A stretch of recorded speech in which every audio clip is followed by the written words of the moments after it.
সিনেপ্লেক্সে আছি, কিন্তু দুঃখজনক বিষয় হলো যে স্টার সিনেপ্লেক্সে শাকিব খানের প্রিন্সের যে সিনেমাটি সেটা চলছে না। গতকালকে চলেছিল, গতকালকে একটা শো দিয়েছিল, এই একটা শোর টিকিটই কিন্তু মাত্র 2 মিনিটে সোল্ড আউট হয়ে গেছে।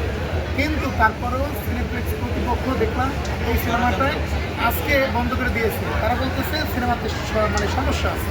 কী সমস্যা সেটা খুলে বলতেছে না। আমরা খুবই দুঃখজনকভাবে তীব্র প্রতিবাদ জানাচ্ছি। আমরা সবাই আজকে আসছিলাম সিনেমাটা দেখার জন্য, কিন্তু দেখতে পারতেছি না। এটা আমাদের জন্য খুবই দুঃখজনক। এই যে বাংলাদেশের যে সিন্ডিকেটগুলো চলতেছে শাকিব খানের ফিনিশ নিয়ে, এই যে হাজার হাজার লক্ষ লক্ষ মানুষ তারা এসে যে চলে গেছে, এটা সত্যি দুঃখ।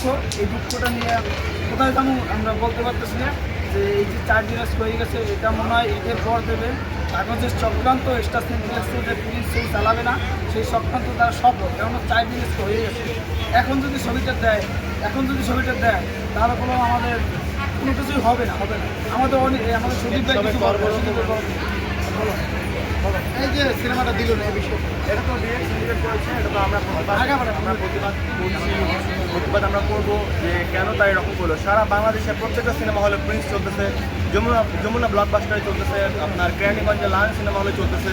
শুধু ওনাদেরই এত কি এমন সমস্যা ভাই, প্রত্যেকটা চালাচ্ছে তারা, নাটক টাইপের সিনেমা এখানে চালাচ্ছে, অথচ আমাদের সামনে কত কত দর্শক এসে ঘুরে যাচ্ছে প্রিন্স কেন রাখেনি, প্রিন্স মুভির একটা পোস্টার তারা রাখেনি। এর থেকে দুঃখজনক, হতাশজনক। আমরা আসলে ভীষণ কষ্ট পেয়েছি। আমরা খুব মানে আন্তরিকভাবে বলতে চাই যেন স্টার সিনেপ্লেক্স অতিবিলম্বে এই সিন্ডিকেট বন্ধ করে প্রিন্স চালায়।